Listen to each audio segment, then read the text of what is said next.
Evangelho comentado de hoje, nós vamos dar prosseguimento ao estudo, aos comentários em palavras simples, do capítulo 7º do Evangelho segundo o Espiritismo, que é Bem-aventurados os pobres de espíritos. E tratávamos, em programa anterior, juntamente com o Daniel, a respeito do orgulho, e aonde o Daniel nos colocava, na visão da doutrina espírita, que o orgulho é uma das chagas da humanidade. E dizia ele também de que podemos traçar um paralelo com uma cultura de certos povos que ainda ostentam esta chaga. E ele nos colocava que é possível, sim, nós tratarmos dessa chaga com o caminhar do dia a dia e com a prática dos ensinos de Jesus. E perguntávamos ao final do programa a ele sobre se é dado ao homem conhecer tudo. E ele nos deixou a resposta suspensa para esse programa, ao qual passamos a ele. Pois é. Em resposta à pergunta se é dado ao homem conhecer sobre tudo ou tudo, a resposta é não. E a resposta não é nossa, ela é dada pelos Espíritos, porque o codificador também indaga a eles acerca desse tema, né? Estamos falando do homem. O homem no contexto fisiológico, naturalmente, né? Então, ao homem é dado conhecer aquilo que está ao seu alcance. Considerando que o planeta Terra é um planeta ainda de pequenas possibilidades no campo do conhecimento, relativas possibilidades, né? Porque é um mundo de provas e de expiações, um mundo que tende ao crescimento moral e espiritual e pelo próprio conhecimento, mas estamos muito distantes ainda daquela meta que deve chegar o espírito. Portanto, ao homem, o conhecimento ainda é muito limitado. Mas mesmo ao espírito, imaginamos o espírito puro e que temos nas feições de Jesus, né, esse protótipo, esse modelo, esse guia, ainda assim não é dado saber tudo, porque a inteligência suprema é Deus, né? Então, mesmo aqueles espíritos que muito se aproximam da condição divina, ainda assim o conhecimento é relativo. Quando Jesus afirma que ele é uno com o Criador, né, dá-nos a ideia não de fusão, mas dá uma ideia de proximidade, né? Mas ainda assim nós imaginamos que ele não detém todo o conhecimento, que o próprio Criador seja aquele que é a fonte do conhecimento universal. Então nós temos um longo curso, um longo caminho ainda para percorrer. Razão pela qual, já dissemos anteriormente e repetimos aqui, o conhecimento, por maior que ele possa ser no âmbito das condições que o planeta permite, né, e que a própria fisiologia humana permita, não deve ser motivo de envaidecimento do ser humano. Muito pelo contrário, né? Há um princípio da lei divina que é assim: quem mais tem, mais pode dar, mais deve dar. Quanto maior é o conhecimento, maior deve ser o compromisso da criatura que mais conhece em relação aos que não conhecem, né? Quando Sócrates pronuncia uma frase lapidar que diz assim: quanto mais sei, e ele era um sábio dos sábios, né? Sábio grego. Quanto mais sei que nada sei. Então, na medida em que nós subimos as escalas do conhecimento, nós vamos entendendo que efetivamente ele é muito amplo. Muito amplo. Muito amplo, né? Einstein, o notável cientista suíço, ele tinha uma visão ampliada desse processo, né? No sentido de que a criatura, quanto mais se expande psiquicamente, mais ela compreende a dimensão da grandeza da própria criação. Então, envaidecer-se por um estado relativo de conhecimento, é próprio da pequenez moral e intelectual na qual ainda o ser se situa. O ser se situa, né? Bom, normalmente nós vemos aquela pessoa inteligente, aquela menos inteligente. Por que Deus nos permite desenvolver essa inteligência? Sim, porque ela é causa de progresso moral, né? E outra coisa, quando a criatura ela tem a condição de manifestar a sua inteligência, é dada a ela a condição de ser mais útil à própria criação, né? Porque a inteligência é um mecanismo de progresso, né? Por isso que ela precisa ser posta a serviço da causa do bem no planeta, né? Porque a qualquer momento pode ser lhe retirada a possibilidade de manifestação da inteligência, inclusive, né? E pode ser causa de tropeço. E quando ela é motivo de orgulho no ser, provavelmente, né, na próxima reencarnação, virá debilitada ou debilitado o órgão que seja capaz de manifestar a inteligência, né? Então, observamos espíritos encarnados no planeta presentemente, onde se reconhece que, pelas condições do equipamento corporal, notadamente cerebral, né, não tem as condições de manifestar aquilo que a criatura adquiriu ao longo da sua experiência espiritual. Então, às vezes, a inteligência é causa de escândalo e, como tal, previsto por Jesus, particularmente nas letras do evangelista Mateus, né, quando nos fala dos escândalos, se a mente ela foi a causa do escândalo, virá debilitado, né? Exatamente para se refazer diante da própria lei divina, né? E a criatura reaprender a humildade, a caridade, essas questões ligadas à moral. Essa inteligência, da forma que você colocou, Daniel, ela é desenvolvida pelo homem por si só ou ele conta com a ajuda do mundo espiritual? Veja, nós não podemos segregar o ser humano da relação com os espíritos. Há uma relação sempre estabelecida entre os espíritos no seguinte aspecto: o ser humano, o espírito que trabalha, ele sempre é ajudado pelo mundo espiritual, sempre é ajudado pelo mundo espiritual. Agora, tudo está nas disposições que a criatura tem, né, no sentido da utilização do seu próprio conhecimento, né? Então, há uma conjunção de interesses. Imaginemos um cientista que emprega anos da sua existência física para a descoberta de uma vacina, por exemplo, de um medicamento ou de uma invenção. Ele não está sozinho nessa empreitada, né? Através das intuições, através exatamente do despertamento dos mecanismos interiores, das conexões de ordem espiritual, estão presentes ali também os espíritos, motivando, ensinando, ajudando, fazendo com que os seus interesses, através daquela criatura, através de uma equipe toda, né, venha para o planeta Terra. Por isso que dissemos anteriormente que não é motivo de orgulho, de envaidecimento o conhecimento, porque a criatura acessa porções de conhecimento na fonte universal.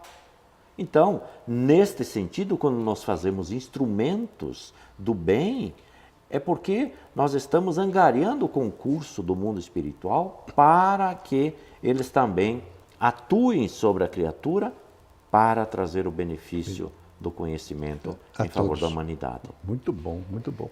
Aliás, é uma das coisas que nos deixa, né, Daniel, assim, bastante gratos e felizes, porque nós vemos que aí existe o consolo, aquele consolo que o Cristo falou que nos deixaria, que nos enviaria e nos enviou, porque, conforme as suas colocações, nós temos a grande possibilidade de, por nós mesmos, buscarmos o equilíbrio dessa chaga que nos prende tanto ainda, né, a inferioridade, que é o orgulho e o egoísmo.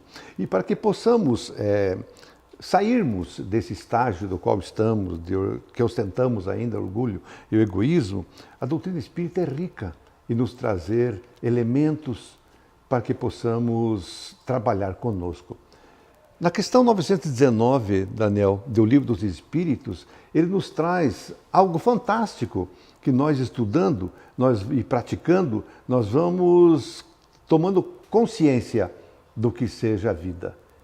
Então, é um convite que fica a todos para que, se puderem, buscarem ler e estudar a 919 do Livro dos Espíritos. É um convite. E o Espiritismo, em palavras simples, volta já já.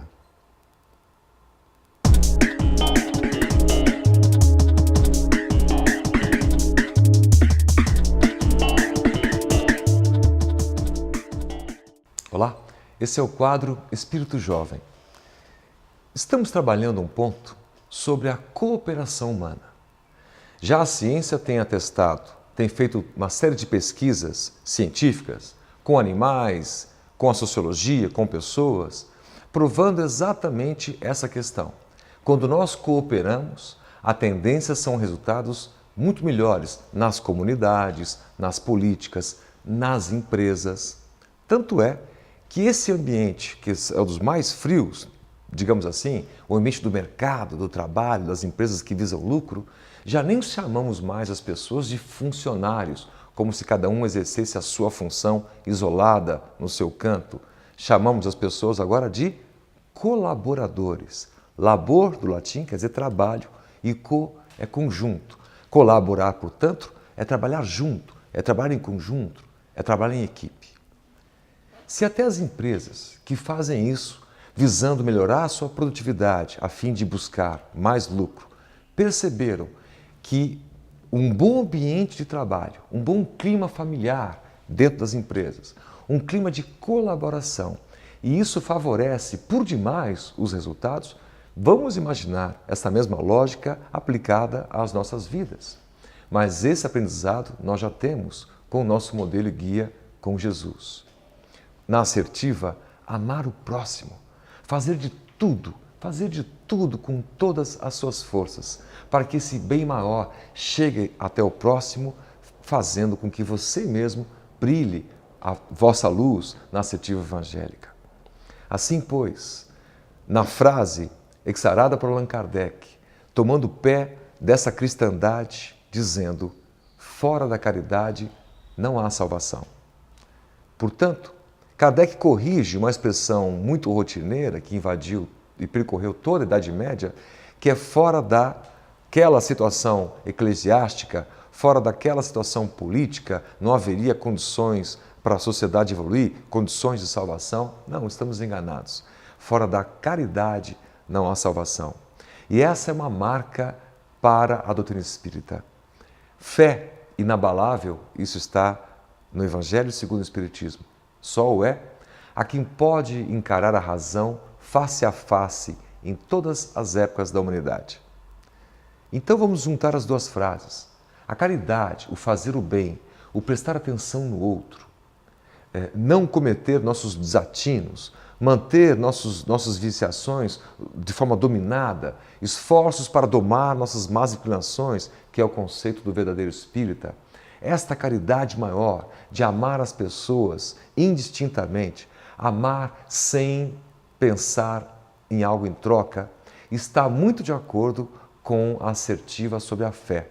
Fazemos isso não porque alguém disse para fazer, não porque um palestrante espírita mandou que fosse feito, ou que Kardec pediu para que as pessoas fizessem sem pensar. Não.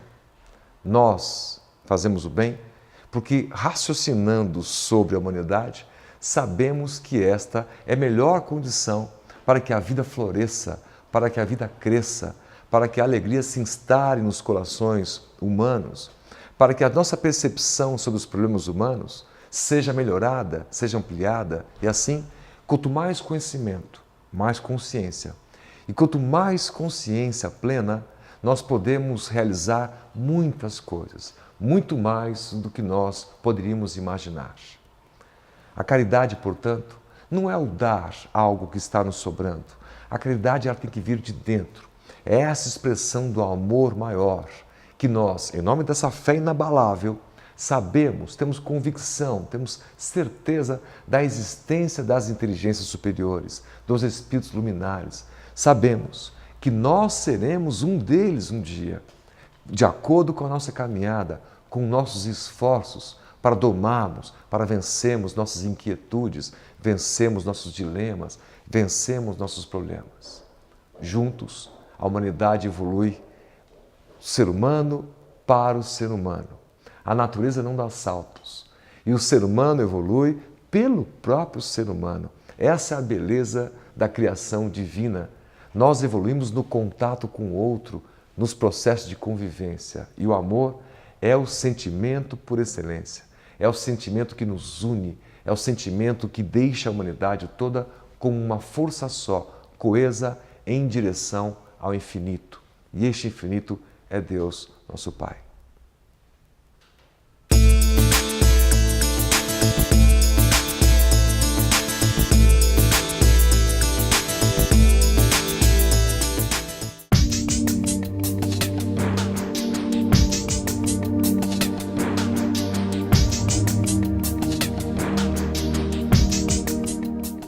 Olá, amigos. Este é o quadro A Vida em Pauta.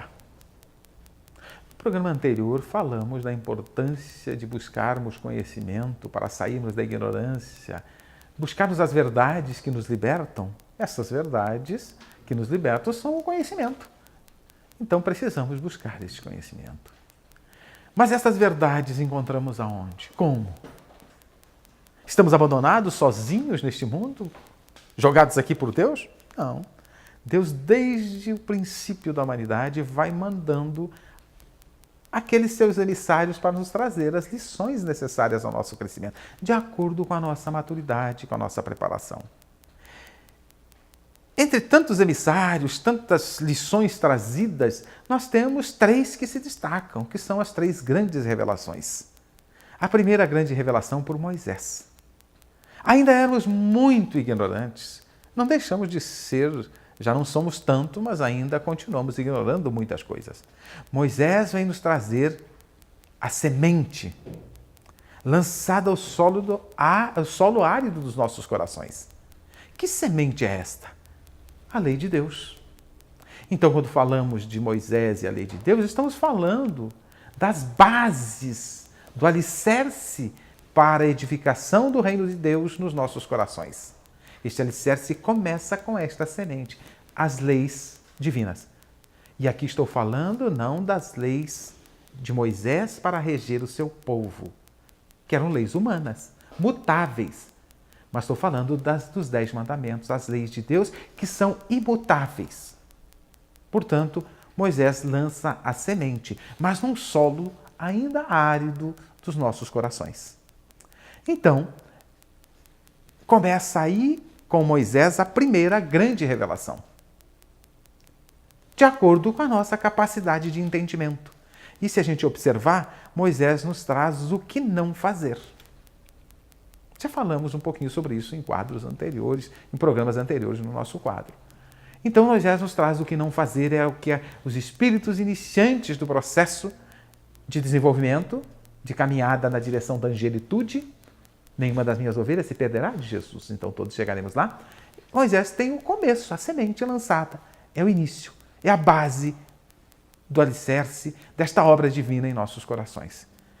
Aproximadamente 1.300 anos depois, vem Jesus trazer as lições definitivas para o nosso desenvolvimento, para o nosso progresso, para a nossa caminhada na direção daquilo que eu chamo doutorado na arte de amar.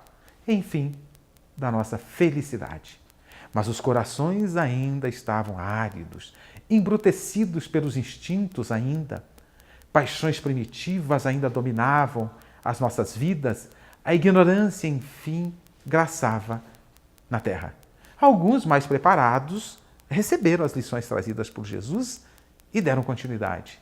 Mas a ignorância era tão grande, os instintos ainda nós ainda tão próximos dos instintos, que nós expulsamos o grande mestre da sala de aula, da escola, através da cruz. Portanto, mas as lições estavam aí. O próprio Cristo nos diz: não vim destruir a lei, mas dar-lhe cumprimento. Porque ele não veio destruir a lei de Moisés, a lei de Deus, que Moisés foi o instrumento para que chegasse até nós. Portanto, não poderia ser destruída. A lei de Deus não pode ser destruída, em hipótese nenhuma, nem modificada. Então Jesus veio dar-lhe cumprimento, trazer novas lições. Em outras palavras, Jesus trouxe aquilo que era necessário para adubar os nossos corações, esse solo árido dos nossos corações, com os nutrientes do amor, da fé, da esperança, da caridade, do perdão. Ou seja, Jesus veio nos trazer as lições. O que deveríamos fazer? Quando Moisés nos trouxe o que não fazer, Jesus nos traz o que fazer.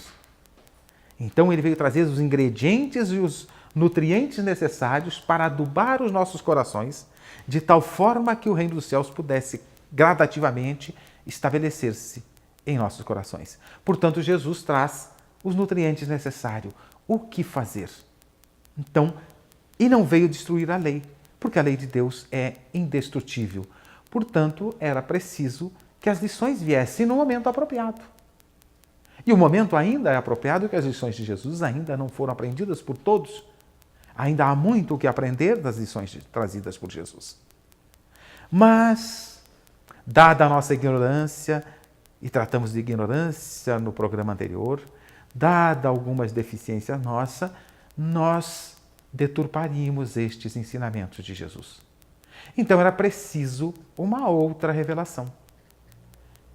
Cumprindo uma promessa de Jesus: vou-me, mas rogarei ao Pai, e ele vos mandará um outro Consolador, para vos relembrar o que tenho dito. Porque Jesus sabia que na nossa inferioridade, na nossa ignorância, nós deturparíamos o seu Evangelho, faríamos guerra em seu nome, faríamos fogueira em seu nome. Olha que algo mais paradoxal para alguém que mandou e sugeriu e propôs como condição amarmos até o inimigo. Nós arrumamos inimigos em nome de Jesus. Mas então era preciso reviver, relembrar o seu Evangelho. E esclarecer todas as coisas está na promessa de Jesus. Porque ele não havia, por certo, esclarecido tudo. Então, aproximadamente 1800 anos depois de Jesus, com as coisas já mais amadurecidas, veio a doutrina dos Espíritas nos trazer informações preciosas para o nosso caminhar na direção do nosso destino.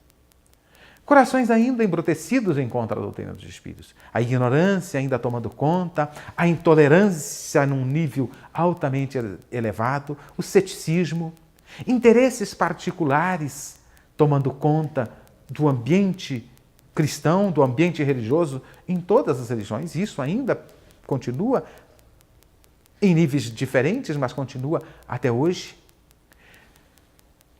Destaque para o materialismo, aqueles que perderam as suas crenças por falta de base, porque a ciência mostrou que os fundamentos estavam equivocados, alguns fundamentos. Então, as pessoas perderam sua base e tornaram-se materialistas. Então, a doutrina dos Espíritos vem como a terceira grande revelação. Moisés nos traz o que não fazer, Jesus o que fazer, e a doutrina dos Espíritos vem nos trazer como fazer e por que fazer. Isso é importante refletirmos. Então, da mesma forma que Jesus, a doutrina dos Espíritos não veio através do Livro dos Espíritos, que é a obra básica, inicial desta doutrina, não veio também destruir a lei, como Jesus afirma em relação à lei de Deus que estava posta em Moisés. Portanto, a doutrina dos Espíritos também não vem destruir a lei, vem dar-lhe continuidade, vem auxiliar o seu cumprimento através do conhecimento, de esclarecimentos outros que Jesus não havia nos trazido e reviver o Evangelho de Jesus. Portanto, está assentada esta doutrina no Evangelho de Jesus. Portanto, temos aí três grandes revelações. Moisés com a lei de Deus, o que fazer, o que não fazer. Jesus, com seus ensinamentos, eu sou o caminho, a verdade e a vida, o que fazer.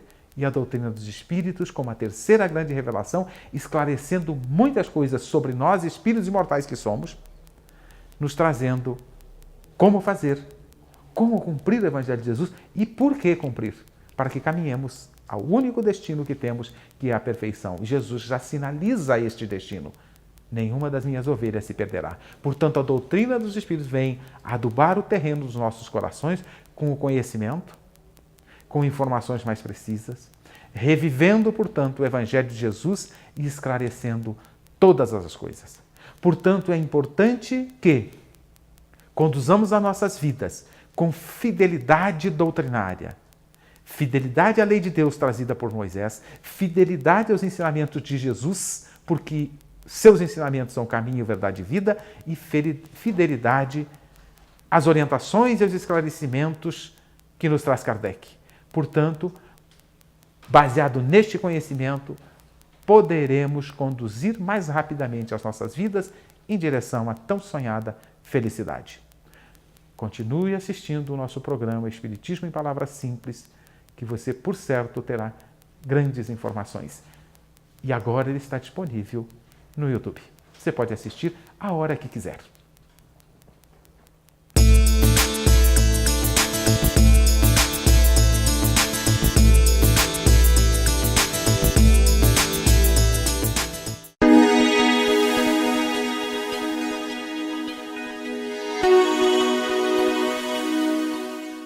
Amigos, nosso fraternal abraço, nossa rogativa a Deus, a Jesus por todos nós. Estamos trabalhando neste quadro consolador vários pontos de entendimento do Evangelho de Jesus, nosso Senhor, mas sobre um prisma aberto para que nós coloquemos no nosso dia a dia e podemos então trabalhar as virtudes que tanto desejamos, sermos essas pessoas de bem que tanto necessitamos. E falávamos no programa anterior, sobre a citação do Mestre, amai os vossos inimigos, buscando sempre cultivar o entendimento em nossa alma de como será o ideal ou da nossa conduta, a fim de que a gente possa se libertar da ignorância e possa realmente promover o bem em nossas vidas e na vida do próximo, na vida da nossa família, em si, no progresso que nós tantos desejamos para sermos essas criaturas que buscamos a felicidade, o céu, que está dentro de nós, né? Como Jesus asseverou. No nível de ofensas, por exemplo, que podemos trabalhar, o ofendido e o ofensor, né? Nós nos deparamos muitas vezes com situações que muitas vezes não sabemos lidar, ou então que não paramos para pensar como lidar com essas situações. São injúrias, são calúnias, são ofensas em todos os níveis, morais, que machucam, que magoam. E o Espírito Emmanuel, quando interpretou esta passagem do Evangelho de Mateus, esta citação de Jesus, ele vem dizendo para nós que é uma grande oportunidade de nós nos estudarmos. Quando nos sentirmos injuriados, ofendidos, injustiçados, né? Injustiçados por qualquer mal que venha nos ocorrer, que nós possamos nos estudar. O que quer dizer ele? Estudar o nosso comportamento, como é que nós agimos, como é que nós reagimos mediante essas dificuldades. E vem nos trazer um entendimento de que Jesus sempre nos solicitou o perdão e sempre nos solicitou a outra face, né? A face do mal, apresentarmos a face do bem, do amor, né? E ele vem nos trazer então que esse ressentimento, essa mágoa, se nós não estivermos atentos, ela vai se alojar em condomínio com as forças da nossa mente. Veja que interessante para nós termos esse entendimento. Que isso traz para nós vários prejuízos, né? Nós sabemos que quando nós não estamos bem ou quando nós temos alguma coisa contra alguém, a nossa consciência não está em paz. Nós precisamos usar do entendimento que Jesus nos ensinou e refletir Nós podemos também ter o entendimento de que o agressor, que o ofensor, é uma pessoa que está infelicitada, com a névoa da ignorância na sua visão espiritual, ou pode ser aquela criatura perseguida por obsessores que lhe prejudicam, momentos infelizes, situações infelizes da sua vida passada, que hoje ele não suporta em certas situações. E às vezes, para conosco mesmo, somos nós os seus próprios algozes do passado. Nós o prejudicamos ou colocamos em situações em que ele sentiu, que ele ressentiu, que sofreu. Então, nós precisamos estudar o nosso comportamento. Além de que, nós não podemos esquecer que o ofensor já tem um grande prejuízo para si mesmo, que é o ressentimento, é o remorso, é a intranquilidade, é o peso na sua consciência de que alguma coisa fez de errado, por mais que busque se justificar. E para nós, o ofendido, também nos chama a atenção quanto à necessidade da vigilância, porque esse mesmo ressentimento pode se abater em nossa alma, trazendo grandes prejuízos. O que, aliás, não é compreensível, porque se nós estivermos sendo cumpridores dos nossos deveres, estamos com a consciência pacificada, não tem porquê nós deixarmos a alma ter esta morada na alma, digamos assim, do próprio ressentimento e da mágoa. Então Jesus asseverou-nos para que nós amássemos o nosso inimigo. Por tantas facetas do entendimento. Porque nós passamos, quando nós não perdoamos, nós passamos a ser seus devedores. Nós lembramos aqui que naquela oração belíssima que Jesus nos ensina, que é o Pai Nosso, que Ele nos dá um entendimento em direção à espiritualidade, em direção a Deus. Nós dizemos que nós desejamos que Deus nos perdoe à medida que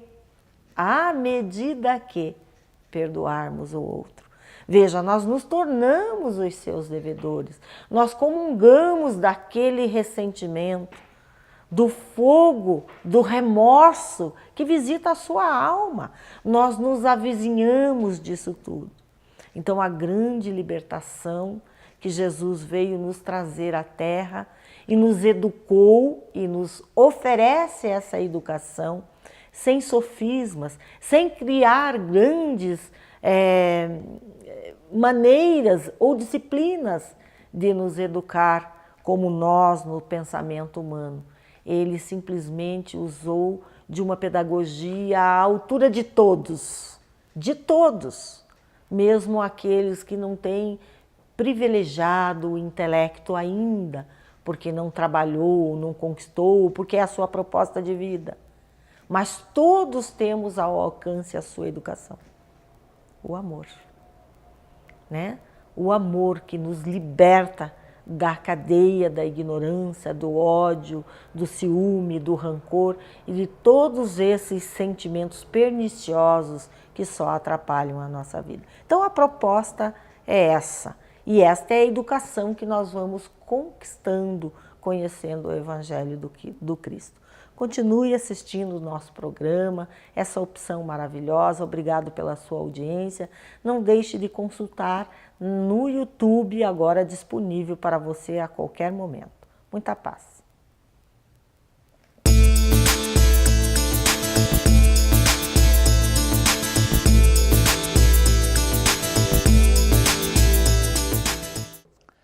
Nas oportunidades anteriores, nós fizemos questão de mostrar a epopeia entre os homens de nosso Senhor Jesus Cristo.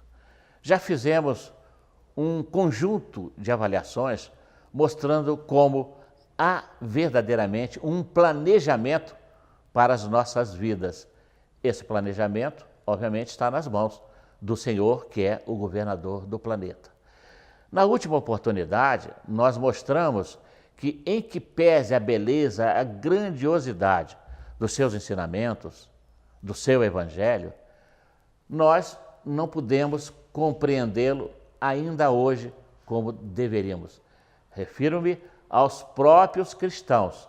E Lucas, lembram-se quando eu trouxe o capítulo 2 dos seus registros, quando ele nos fala no Cântico de Simeão que Jesus seria alvo de contradição? E nós mostramos por que é que Jesus foi e ainda continua sendo alvo de contradição. Depois de ter abençoado a Judéia, com tudo que ele nos mostrou, trazendo-nos o poder grandioso de sua alma, começamos ali as perseguições aos nossos próprios irmãos no ano de 35 já. Depois, em 58, essas perseguições passaram para o Império Romano e nós fomos vendo uma sucessão de outros absurdos que acabaram por culminar nas Guerras Santas, chamadas 2 séculos de derramamento de sangue, de linfa pura, no chão que deveria ser abençoado, porque é a criação de Deus.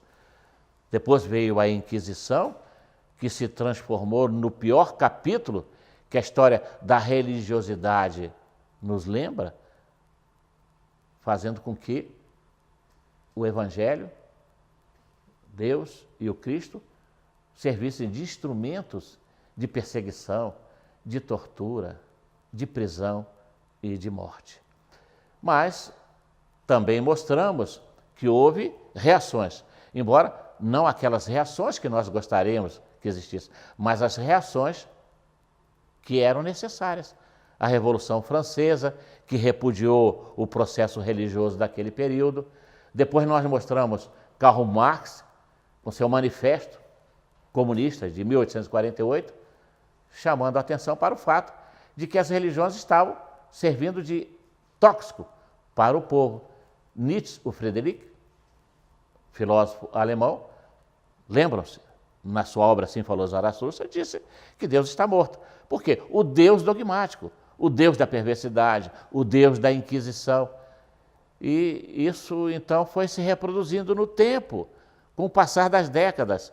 Chegamos, mais recentemente, no período da segunda metade do século passado, com Bertrand de Russell, escrevendo a sua obra Porque Não Sou Cristão, e ele vem e diz taxativamente que as religiões são necessárias, porque não conduzem a humanidade ao progresso que deveria conduzir. Ele que foi Prêmio Nobel da Paz, por ter combatido o mau uso da energia nuclear para fins bélicos.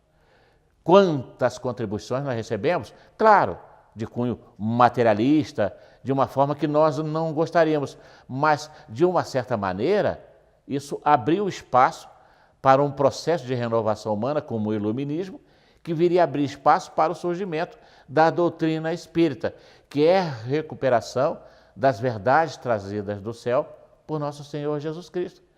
E a doutrina espírita vem, então, realiza um magnífico trabalho, como João registrou com a promessa de Jesus da vinda do Consolador.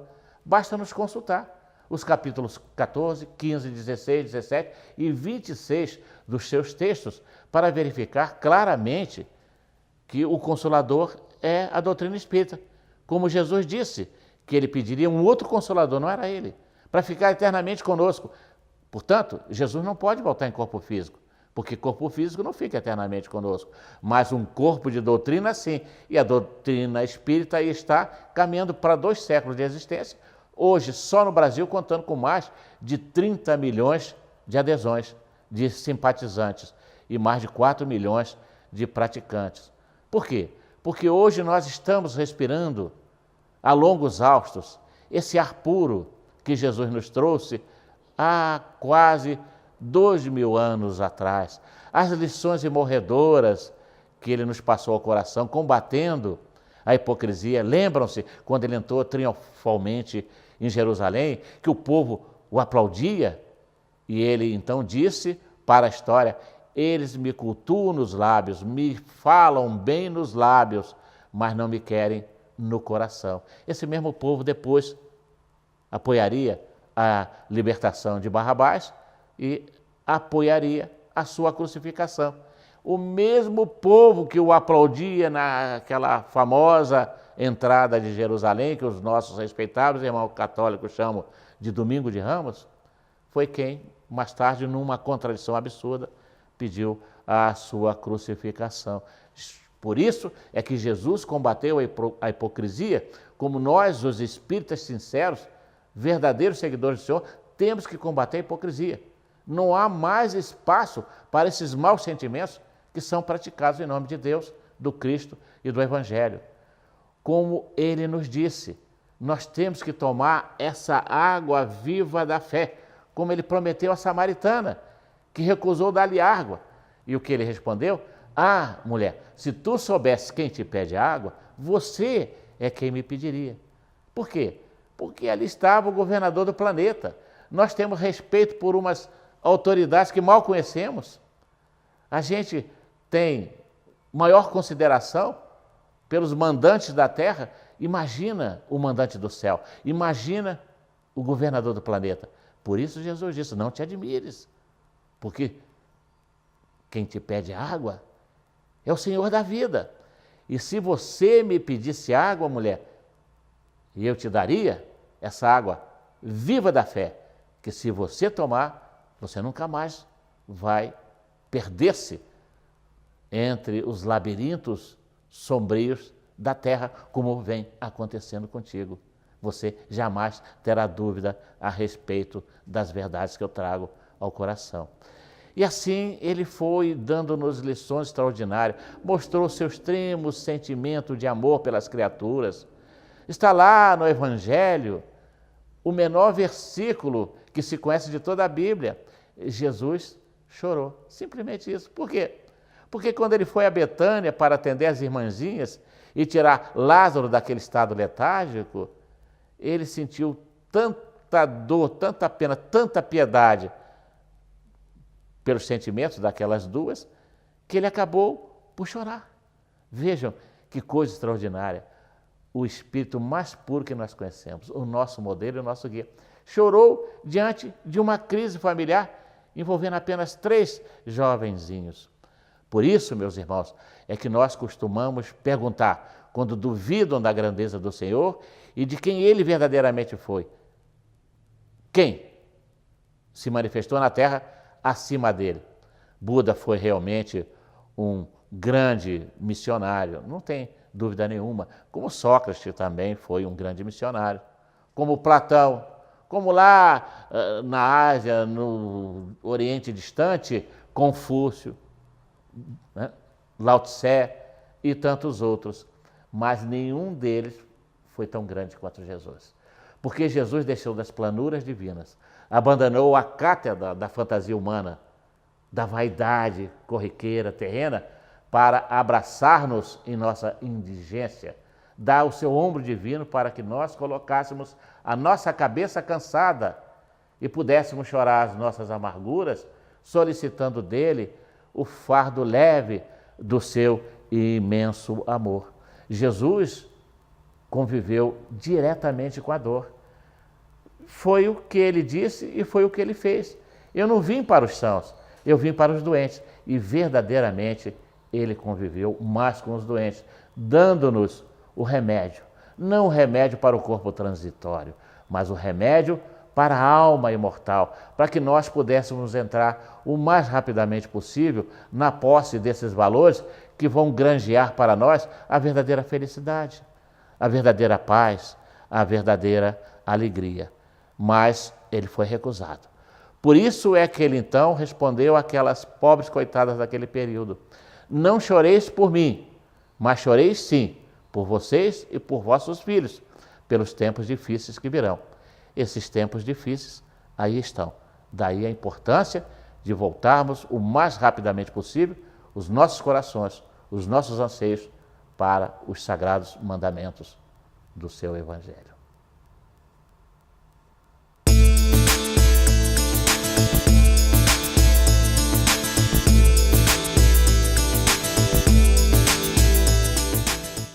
Prezado amigo telespectador, hoje neste quadro, no entorno da mediunidade, comentarei sobre a mediunidade nas crianças, um assunto muito importante e que preocupa muita gente.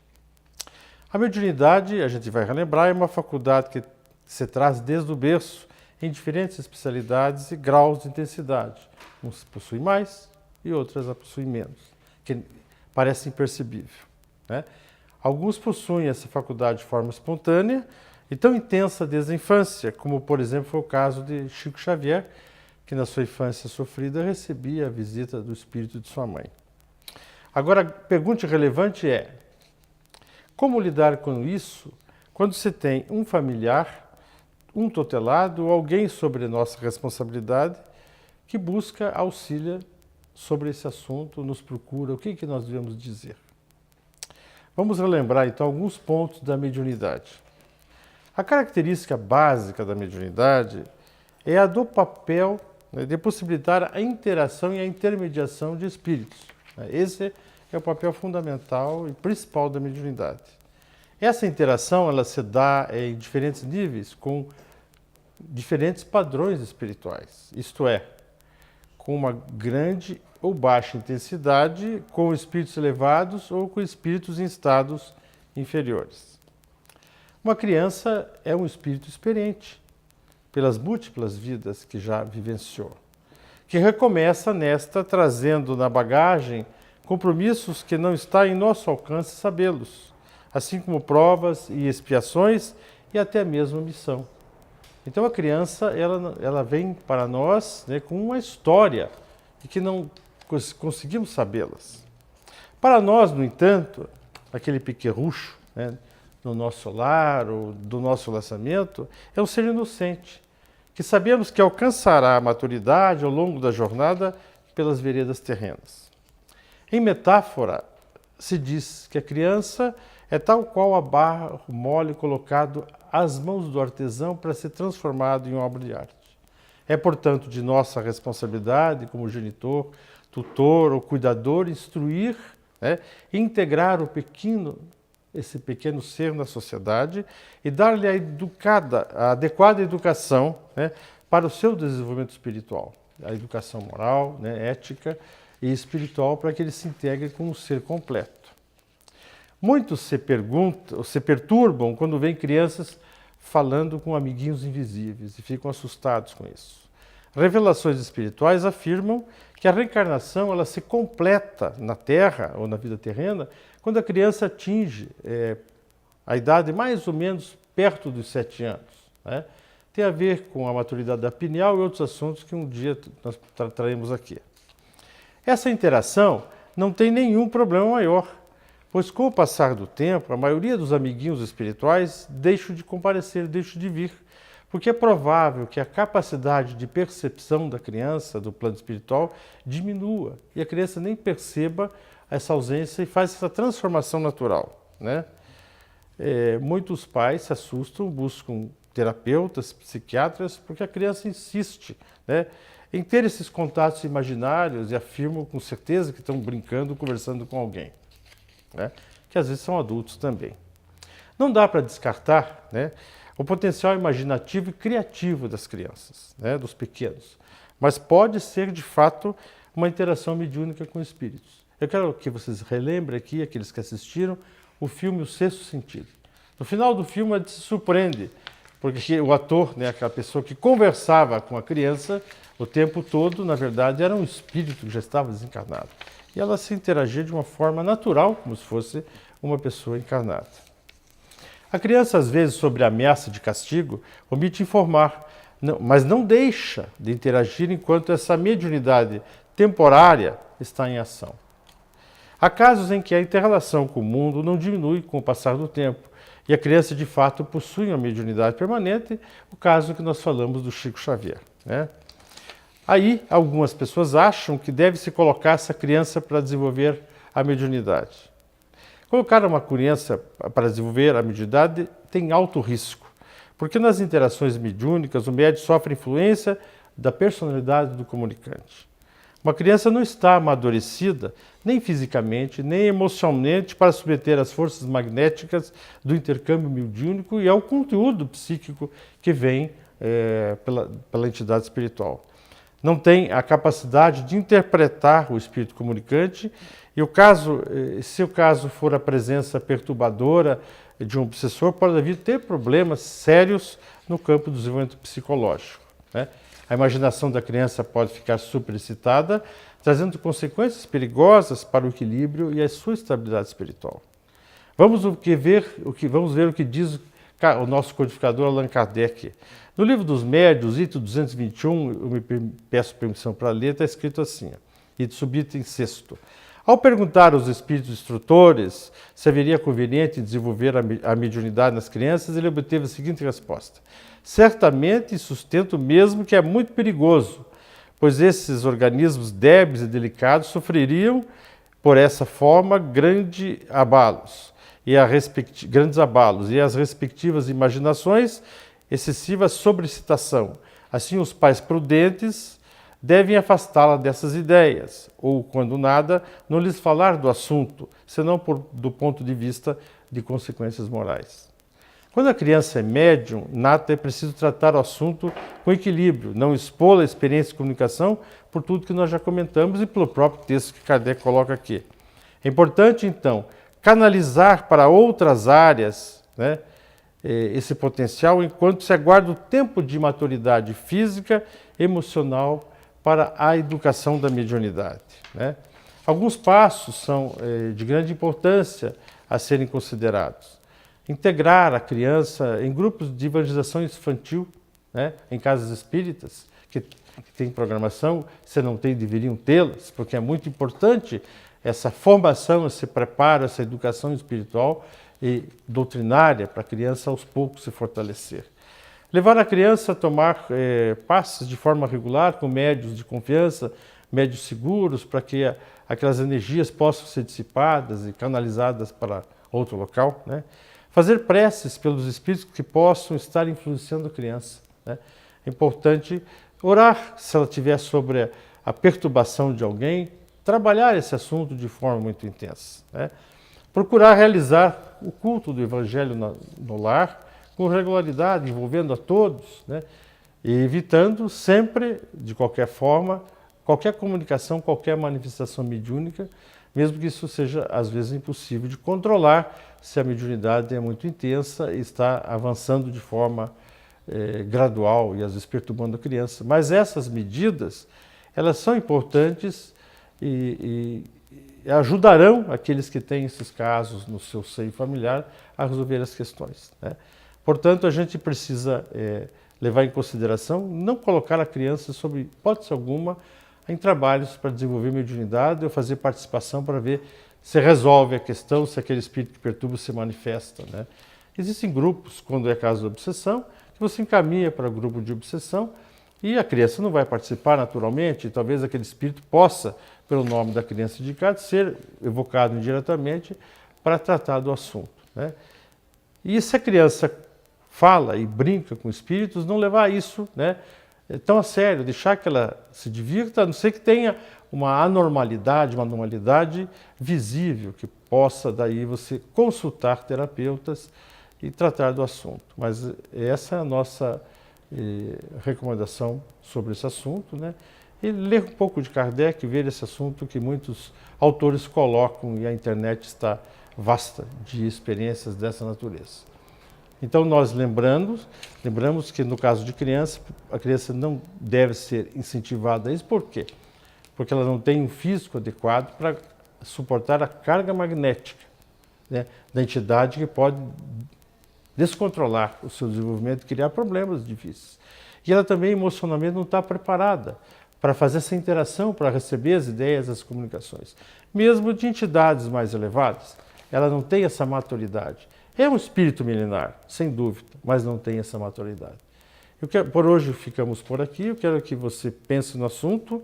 Eu recomendo que continue assistindo semanalmente esse programa Espiritismo em Palavras Simples, que é uma escolha inteligente e saudável. Tchau.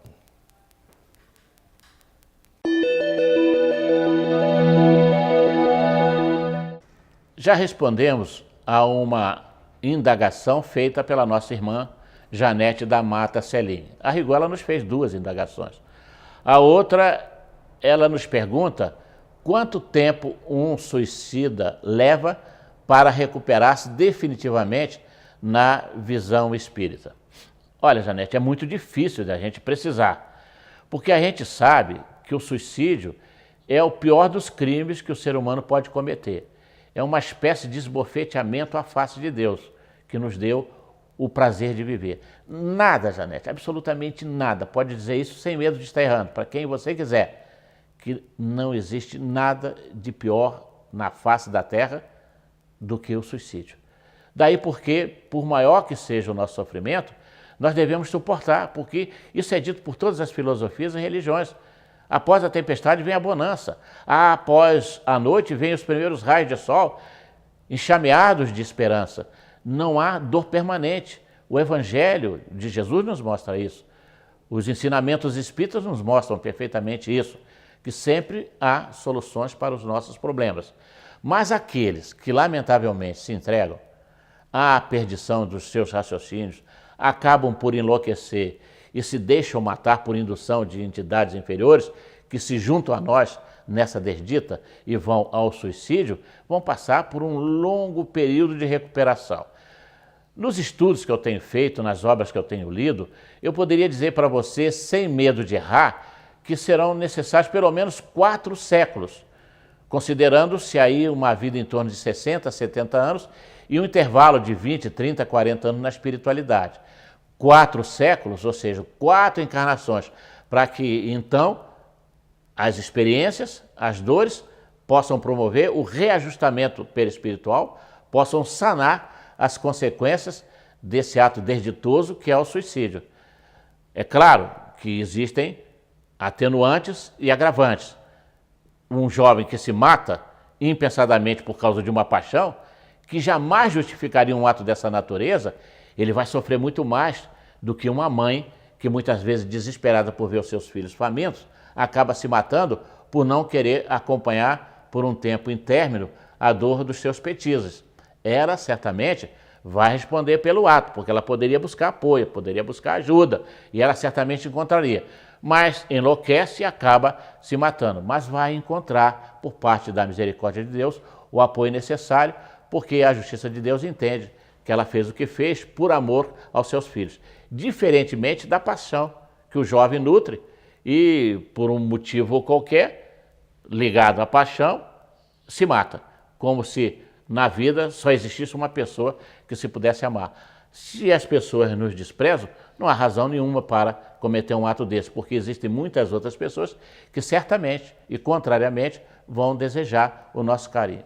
Por isso, minha irmã, que nada, absolutamente nada, justifica o suicídio, porque cobra um preço muito alto, demorado e doloroso. A Federação Espírita do Paraná, localizada na Alameda Cabral 300, traz até você o moderno Teatro da FEP. Inaugurado no ano de 96, na sede administrativa da Federação Espírita do Paraná, um moderno auditório com 434 lugares tem sido palco de inúmeras apresentações. É adequado para espetáculos de dança, música, teatro e formaturas. Contribuindo para o êxito desses eventos, o Teatro da FEP possui estrutura tecnológica e excelentes acústica. Equipamentos operados por profissionais especializados, assentos confortáveis e instalações adequadas a vários tipos de eventos. Caso tenha interesse, você pode ligar para a Federação Espírita do Paraná no telefone 41 32 23 6174.